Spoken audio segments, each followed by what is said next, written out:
why would we be going over the State of the Union days after it already had took place, and so many people have done their analysis on it? I don't really know if there's any like thing you can take out of it, any serious analysis that you can grab from the State of the Union. But I think that more than anything, the heightened divisiveness between the ruling class, our government, the two different parties, a la Joe Biden and the Democrats versus the Republicans, is very important to note out. So I want to highlight these things. Ladies and gentlemen, I know everybody's kind of stuck in the hamster wheel. Every day myself, I think about it all the time. I know you do out there. You're wondering about your bills. You're wondering about your rent. You're wondering what you can do, how you can get by. And sometimes what's going on in the outside world might slip by us. In other words, it might be slipping by us that what the ruling class, that this time of acceleration is what they used to call it, when they're accelerating all their plans. And I know one of the major plans is to make sure they grab all the resources and the money. They don't want a middle class anymore. I mean, we've sat back too long. We've taken it. We've not paid attention to our foreign policy.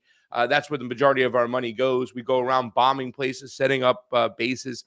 So with that being said, they're going to continue to do what they do, and that's run amok. So this particular State of the Union, Joe's number one job was to make sure that he continued to feed the beast of divisiveness. Joe is not decisive. Divisiveness between the people. And also, too, to shake his tin cup asking for money for, guess what? The Ukraine war. We keep talking about that piggy bank with that coin. They're going to try to jostle out of there to get that last dime, their pyramid scheme, so they're doing so. But let's first take a look at the spin. Remember the spin room. Let's look at the spin the way the leftists or the pro-Joe Biden or the anti-Trumpers, right? So you have blue no matter whoers, you have pro-Joe Bidens, and you have anti-Trumpers. I think the anti-Trumper is the biggest group out there. And that's kind of interesting because why do people hate Trump so much? I mean, I don't like him. I don't think he's great, but I don't despise him. These people are willing to do anything. The Trump derangement syndrome is still real. It's like COVID derangement syndrome. It's real. So let's take a look at some of the spin. Let's start off with the first video we got and take a look at how the mainstream media is trying to, oh my God. Remember, Jamie, when you were watching this, you were like, this guy is a campaign speech over here. So let's listen to these donkeys, these talking heads, and hear what they have to say. Yeah, these campaigns, one side will be like, why the person should be fired, but you got to tell people why you should be hired. And I do think that he had a home run at the State of the Union, Will. People in the Democratic Party and some independents are really fired up that he gave a masterful performance. He told people what he was going to do.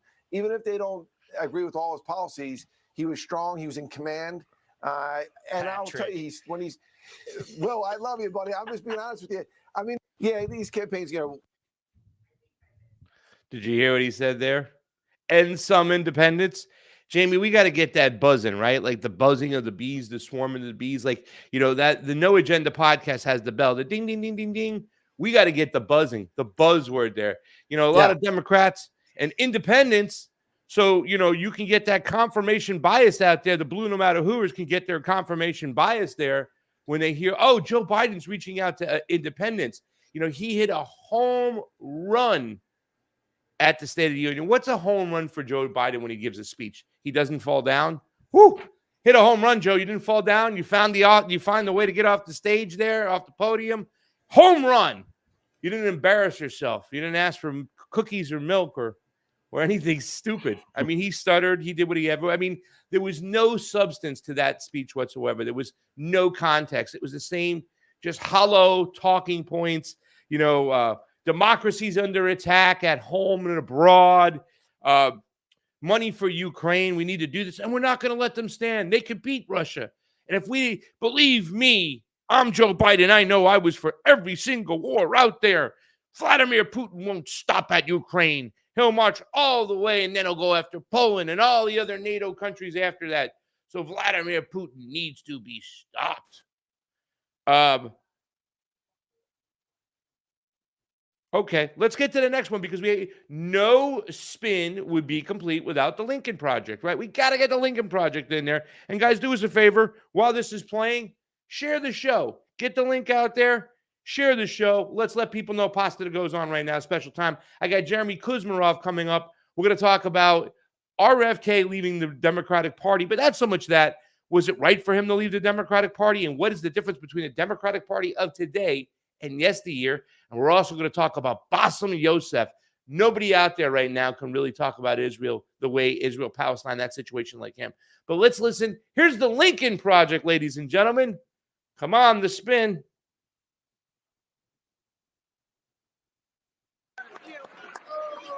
Look over here. I know it may not look like it, but I've been around a while. Good evening.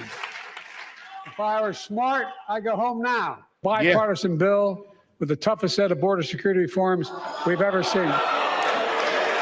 Oh, you don't think so? Oh, you don't like that bill, huh? That conservatives got together and said it was a good bill? I'll be darned. That's amazing. By repealing Affordable Care Act. I'm not going to let that happen. We stopped you 50 times before, and we'll stop you again. Some of you strongly voted against it, or they're cheering on that money coming in. I like it. I'm with you. I'm with you. If any of you don't want that money in your district, just let me know. Republicans can cut Social Security and give more tax breaks to the wealthy. I will. That's the proposal. Oh, no. You guys don't want another $2 trillion tax cut? I kind of thought that's what your plan was. Well, that's good to hear. The Federal Chamber of Commerce is, yeah. You're saying low. Look at the facts. I know you know how to read. Let me close with this. Yeah. I know you don't want to hear any more, Lindsay, but I got to say a few more things.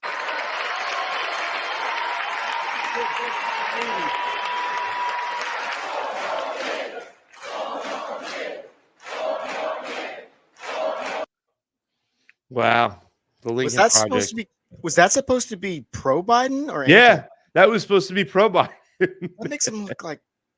Oh, that was supposed to be pro-Biden. The Lincoln Project is the Republicans that are supporting the establishment candidate in Joe Biden. You can get that down real quick. They're supporting the candidate in Joe Biden because they hate Donald Trump. The Lincoln Project is people like Michael Steele, who's on MSNBC or MSDNC. Yeah, that's supposed to be pro-Biden, believe it or not. But don't you like the way they kind of make this wedge? Like, oh, the Democrats are supposed to be the party of the people. Oh, the Republicans just want to make tax cuts for the wealthy. Well, that's partially true.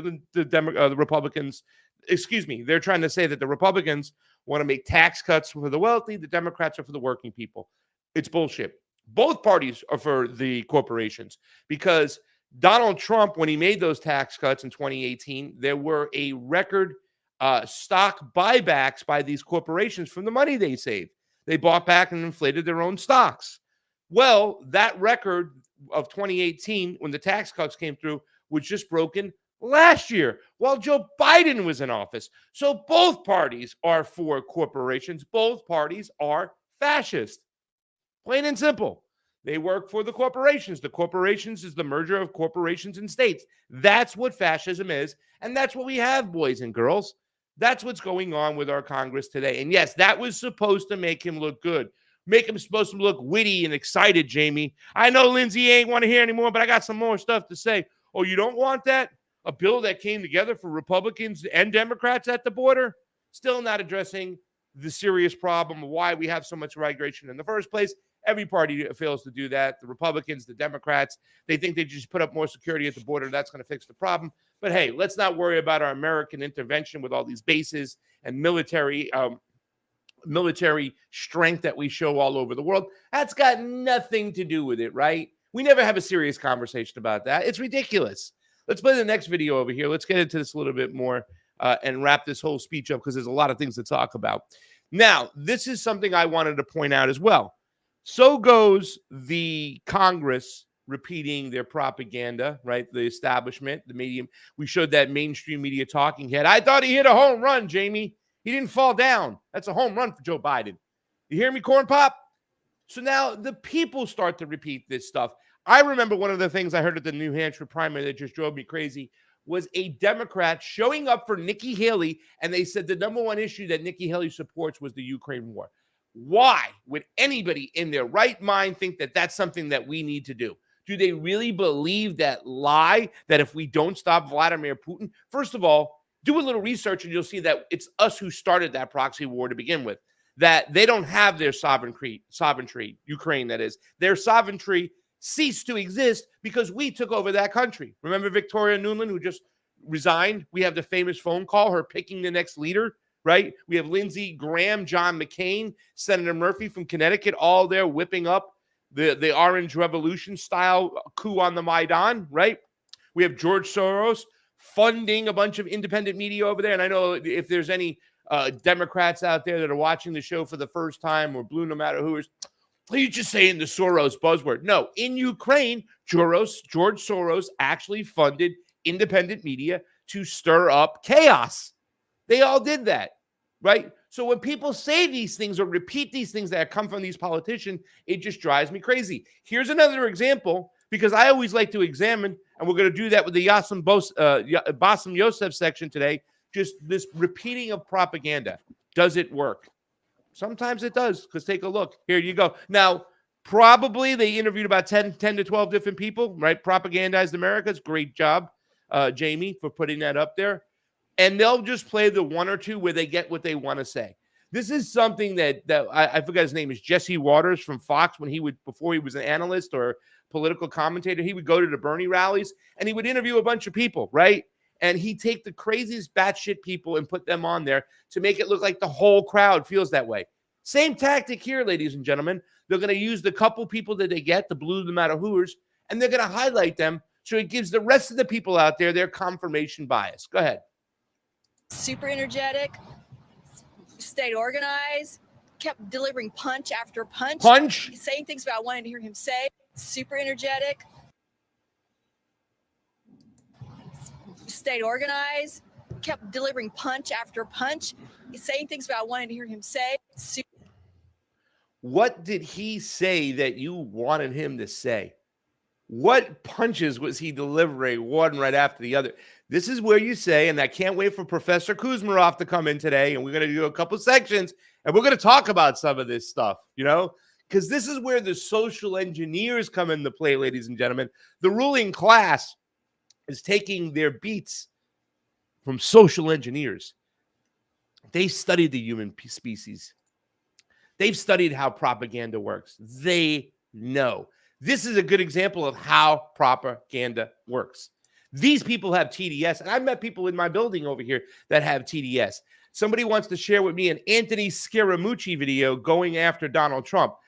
Anthony Scaramucci is like that hurt girlfriend who's so upset, or that hurt boyfriend who's so upset that they can't get the disdain for that person who dumped them out of their brain. Let's play the next video too as well, because we got the professor on deck. Take a look at the next one. Propagandized Americans from the State of the Union. What else do we got, Jamie? We've got Thomas Massey, but it's not a video. It's just all right, cool. It's just a tweet. Thomas Massey been making noise about Julian Assange. Thank you, Thomas Massey. Okay, so what does it say? Can you read that for me? Because it's too far away from me. I got it too. Yes, I'll read it real quick. All right. Millions of Americans lost an hour of sleep this weekend. But some of us lost an hour of our lives at the State of the Union last Thursday. Can't get it back, PS, Jamie. In the time change, I agree with Thomas Massey on this. Let me just say this. I'm a fan of daylight savings time more so than standard time. And we're on daylight savings time right now, but I hate the time change. And I'm at a point in my life where I don't care. Pick one and stick with it all year. If we got to go with standard time all year round, fine, let's do it. But let's end the time change. It's this silliness. It just wrecks everybody's lives. It ruins your week. It ruins your Monday for sure. And I still haven't adjusted to it. And, I like this time right now. Like I like more sunlight during the day, right? Yeah, I generally prefer it too. I do. So I genuinely like prefer this the whole time. I agree. I think there's something to it about the workers with the farmers, Jamie. We should analyze that, because there's a bunch of people on the left, Democrats I know, common sense Democrats. I don't want to say Democrats, common sense leftists, non-synthetic leftists that want to talk about daylight savings, so we should get that back. But Thomas Massey is right, Jamie. That time for the State of the Union, you ever been with somebody, ladies and gentlemen, you're like, yo, I can't get that time back. I just listened to you for that whole dinner, and that time is lost forever. It's gone. Time is precious, and you took it away from me. That's when you were watching the State of the Union. I was going to tell you, Jamie, you can't get that time back. I know. I said I'm not going to watch it. I don't want to watch it, but I ended up getting sucked in because of people on Discord, and somebody posted a bingo card, and then we were actually watching to try to fill out the bingo card. I don't know if we actually made it, but we did hit a lot of squares. I'll tell you that. I did hear something. Maybe you can confirm or deny that Thomas Massey, that Donald Trump is actually endorsing one of Thomas Massey's opponents. I'm not sure about that. I'm not sure. But he's got to support Lindsey Graham. What's the next video? Yeah, I don't understand that. All right, the next video. We got just throw it at me. We got Putin and Trump are after us. Go ahead. Right. We got to play a little bit of the speech, guys, right? We couldn't let you go without playing more of the speech and whatnot. And I think this is what a lot of this was all about, right? It's once again telling you who your enemies. Democracy is under attack, not just at home, but abroad as well. So he's going to let you know who your enemies are, right? He's going to tell you who you got to be angry at. Not me, not Uncle Joe, not the ruling class, not the establishment, not the corporations that lobby all of Congress or the Israeli AIPAC lobby. No. Be mad at your neighbors. Be mad at Vladimir Putin. Be mad at Trumpers. Here you go. My purpose tonight is to wake up the Congress and alert the American people that this is no ordinary moment either. Not since President Lincoln and the Civil War have freedom and democracy been under assault at home as they are today. What makes our moment rare is that freedom and democracy are under attack both at home and overseas at the very same time. Overseas, Putin of Russia is on the march, invading Ukraine and sowing chaos throughout Europe and beyond. If anybody in this room thinks Putin will stop at Ukraine, I assure you he will not. My purpose tonight is... So first of all, I don't know who the hell you're going to wake up. Go ahead. Joe, I called you. Jamie, you can take it on now. Let's get the beautiful symbol up there. Or if you just want to stop on a picture with Joe Biden's face, you can do that because I'm going to rag on him for a second. First of all, who are you waking up, pal? You need to wake up. Second, I would really like to go in a time machine. There you are. I'd like to go in a time machine and go back to World War II or World War I and see what the press was like, see what the government was doing, see how the spin was to get us involved with these wars. I mean, all the wars we've seen right now since World War II, well, since I've been alive, all right? So I wasn't around to remember what it was like on TV, Vietnam, and my consciousness about what was going on in foreign affairs really came to play during the Iraq situation. And I remember my good friend Davey Hayden Jones, I love you, Dwidge out there, we were tight. We would talk about what was going on, and we was like, why are they pivoting towards Iraq? You know, Al-Qaeda and ISIS are not even in Iraq. Iraq has more Christians in it than any other country in the Middle East, I believe, right now, right? I mean, this makes no sense. And, you know, Al-Qaeda, I know Osama bin Laden hates Saddam Hussein, right? And why would we keep going? So we understood the spin, and they were easily duping the people because the people weren't knowledgeable about the difference between a Shia Muslim and a Sunni Muslim. So they were easily able to dupe the people into saying, hey, we need to go to war here. And you heard people on TV, just like we showed those dumb Americans before, saying those things, punch after punch. You said everything I wanted to say. Well, those same Americans were repeating the propaganda they had heard on TV.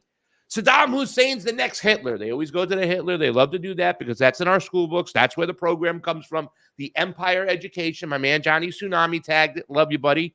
He used to say the Empire Education out there, the way they put things in your brain, they program you. I've talked about it with other people on the show. I talk about the fact I will never, ever, ever forgive Sylvester Stallone because of the propaganda in our movies. In his particular movie, Rambo 3, they made me root for the Mujahideen. I will never forgive them. But the programming is deep.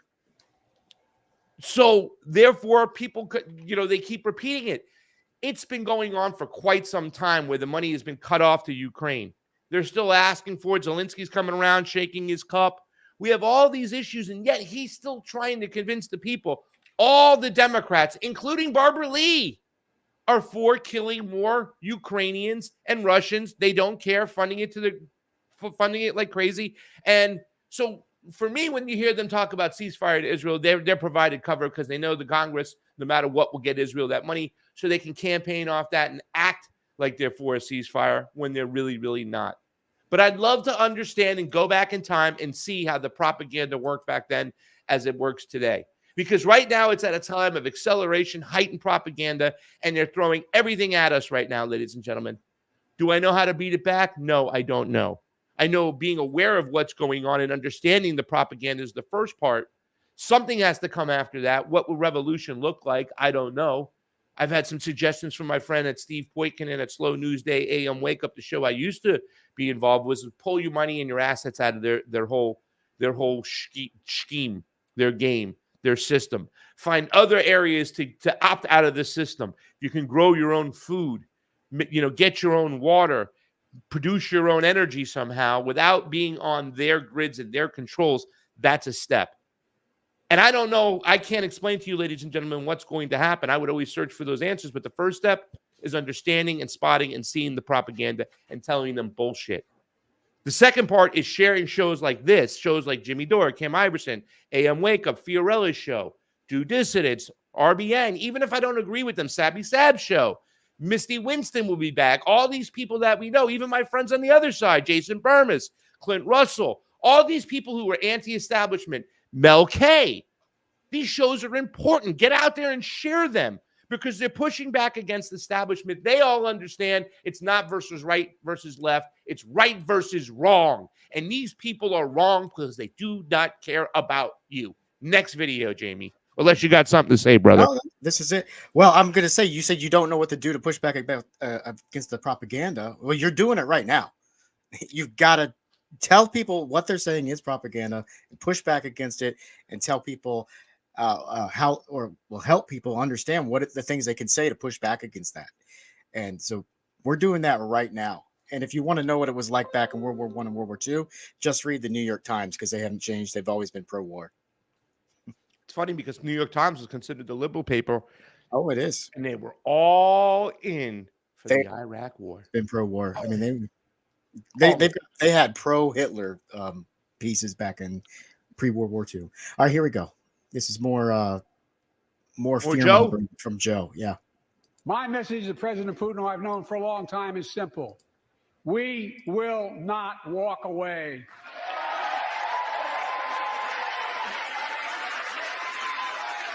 There it is. We will not bow down.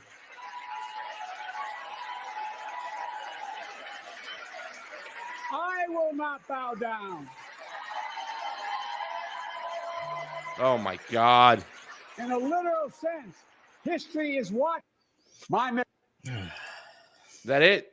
That's it for that clip. Thank God. I think I wanted to show it because what type of establishment party would be complete without Nancy Pelosi? You got to show them over there.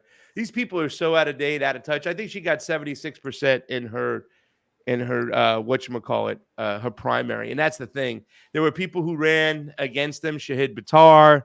And don't get me wrong. I didn't like everything that Shahid Buttar did with his campaign. I thought he was a little bit too much of a blue no matter whoer. I thought there was a lot of votes to be picked up when it came to Trumpers out there that he didn't want to reach across and grab. He certainly did not extend an olive branch to them.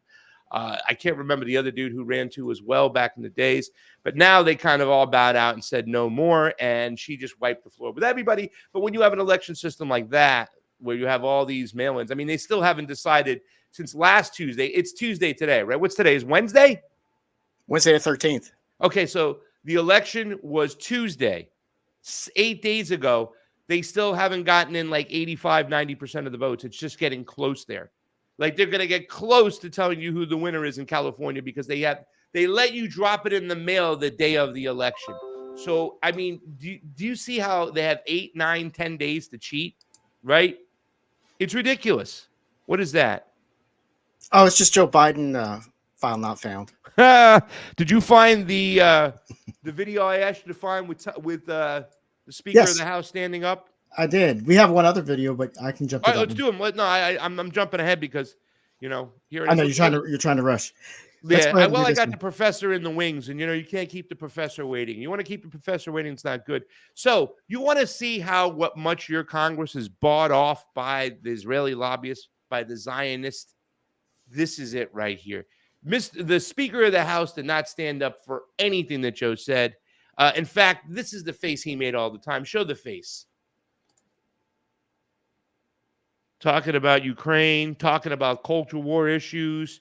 Look, I mean, he looks just disgusted. And here's some of the other things I wrote down because I don't want to bore you with the speech. The J6 propaganda was there. The elections, the big lie, the insurrectionist he talked about. He talked about culture war stuff. Roe v. Wade, talked about how he blamed on the Republican. He gave he keeps talking about America made a comeback, is making a comeback when there's all these people homelessness and still starving on the street. He still sold the vaccine and told people to get up to date. He says we're the envy of the world. He even exploited Black, Spanish, and Asians too when he had a new chance. And he also said, we beat Big Pharma. Dude, under your watch, Big Pharma made more money than any time in the history of Big Pharma between Trump and you. Trump signed the CARES Act. You followed through. You put in a secretary of HHS, Health and Human Services, that made sure so much money was allocated to Big Pharma and mandates and all these other things, and people still haven't gotten their jobs back. But let's show Mr. Johnson, the speaker, right? When did he stand up? Let me guess. Oh, he's a dual citizen of Israel. Let's show it, Jamie. The speaker, the one time in the whole speech he stands up. I pledge to all the families that we will not rest until we bring every one of your loved ones home. We also...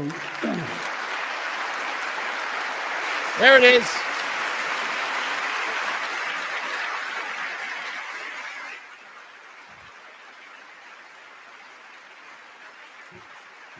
We will also work around the clock to bring home Evan and Paul, Americans being unjustly detained by the Russian. Got to throw that Russian thing in there. So there it is, guys. The only time Mike Johnson stood when they talked about bringing prisoners home from Israel, you know, dual citizenship by all those people in Congress. I think they said that 70%. Now, listen, I don't like to cite polls because I think polls are manipulated. They're all about narrative management. The way you ask certain questions in a poll, you can get a certain answer and get that certain kind of, you know, narrative out there. Plain and simple. It's narrative management. However, they said in the recent polls that there was about 70% of the Americans want a ceasefire, a permanent ceasefire in Israel, Palestine, occupied Palestine, whatever you guys want to call it out there. You know what I'm talking about. But I believe that's higher. And I understand. I think that a lot of people, though, don't want their tax dollars to go to this. So that's one of the things we have to push back against, ladies and gentlemen. We have a pro-AIPAC Congress. They're bought off. Dual citizenship. And I'll say it now, and I've said it before. You can't be America first if you're going to be Israel first.